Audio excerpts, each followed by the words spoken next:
Hello, my friend, and welcome to Wisdom Trek. I am Guthrie Chamberlain, your guide to wisdom and creating a living legacy. Thank you for joining us for our 5-day-per-week wisdom and legacy building podcast. This is day 609 of our trek, and today is Motivation Monday. We are hiking the series of trails called The Tools in Gramps Backpack. Every Monday for the past 20 weeks, we have explored a different tool that is needed to motivate and equip parents and grandparents to train their children and grandchildren to be successful on their trek of life. If you don't have children or grandchildren of your own, use these tools to train others that you do influence. Today is our 20th and final tool of Gramps' Backpack, and it is wisdom. We are broadcasting from our studios at the Big House in Marietta, Ohio. During the past 5 weeks, since Hazel was diagnosed with leukemia, we have been adjusting and refining our schedules to be able to assist wherever and whenever is needed. We are prepared to change our plans and schedules at a moment's notice.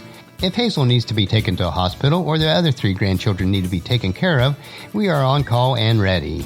This has happened a few times so far, and we are committed to this part of our living legacy. I am a person who would prefer a structured schedule so that I can plan, work my plan, and then complete my goals and objectives. This change to my structure is contrary to my nature and my comfort zone, but I am gladly adapting to refocus my priorities to what is truly important. It is a stretch and forces me out of my comfort zone, but a change that I am certainly willing and ready to make. As we grow in wisdom, insight, and understanding, we realize that the greatest way to impact the lives of our children, grandchildren, and others that we mentor is to teach them the valuable tools that are found in Gramps' Backpack. As with all teaching, the lessons are more readily caught by the example on how we are living them through our lives instead of just teaching with words. Both are necessary, but godly attributes are more readily caught than taught. The tools that make up a good and godly life, which we have explored over the past 20 weeks, are Jesus, purpose, guidance, courage, perseverance, support, leadership, attitude, faith, patience, value, prayer, humility, optimism, fairness, renewal, love, character, passion, and then today, wisdom.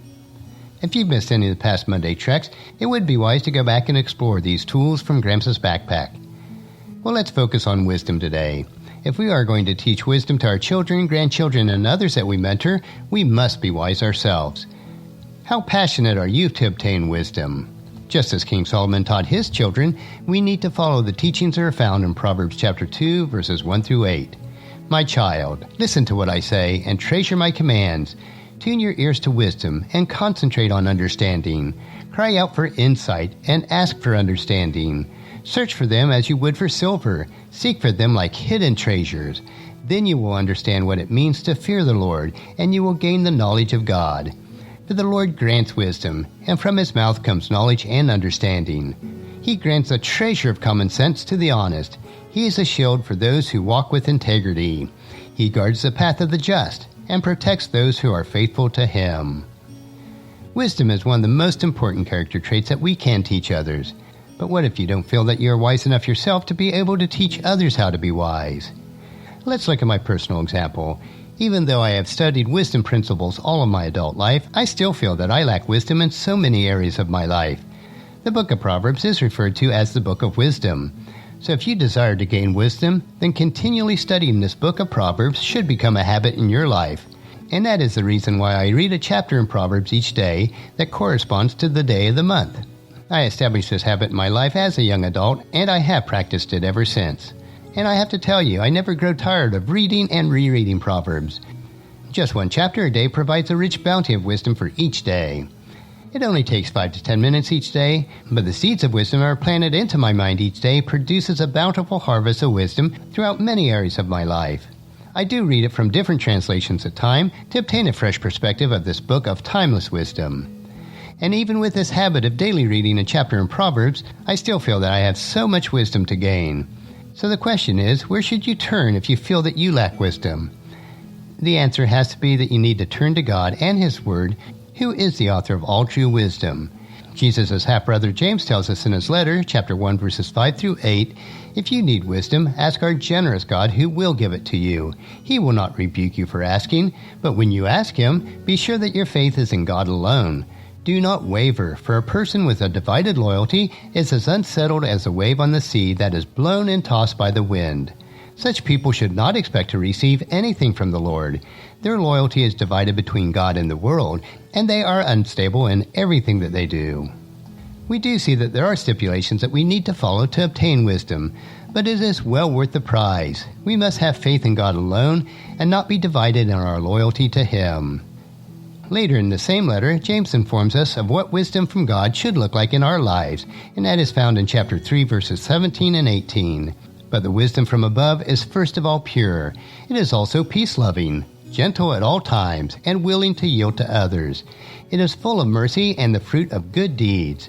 It shows no favoritism and is always sincere. And those who are peacemakers will plant seeds of peace and reap a harvest of righteousness.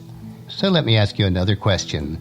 Does this verse accurately reflect your life and what you are teaching to your children, grandchildren, and others? I know that I lack at times in these areas, and that is why we need to continually seek for wisdom as if it were silver and gold. We need to continually ask our generous God to pour His wisdom into us so that we can be an image bearer for Him.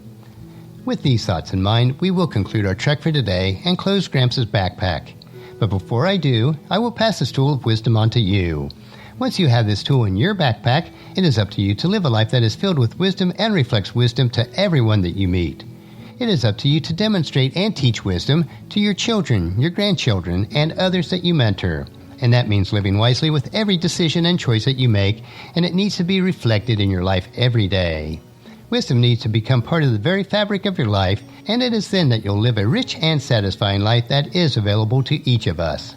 Next Monday, we will begin a new series on our Motivation Monday treks, and I am praying about how we should focus our trek. If you have any suggestions or a topic that you would like us to pursue, please email me at guthrie@wisdom-trek.com. On tomorrow's trek, we will explore another wisdom quote. This 3-minute supplement will assist you in becoming healthy, wealthy, and wise each day. Thank you for joining me on this trek that we call life. Encourage your friends and family to join us and come along with us tomorrow for another day of Wisdom Trek, creating a legacy. If you'd like to listen to any of the past daily treks or read the daily journal, they are all available at wisdom-trek.com. You can also subscribe to iTunes or Google Play so that each day's trek is downloaded to you automatically. Thank you so much for allowing me to be your guide, your mentor, but most importantly, I am your friend, as I serve you through the Wisdom Trek podcast and journal. And as we take this trek of life together, let us always live abundantly, love unconditionally, listen intentionally, learn continuously, lend to others generously, lead with integrity, and then leave a living legacy each day. I am Guthrie Chamberlain, reminding you to keep moving forward, enjoy your journey, and then create a great day every day. See you tomorrow.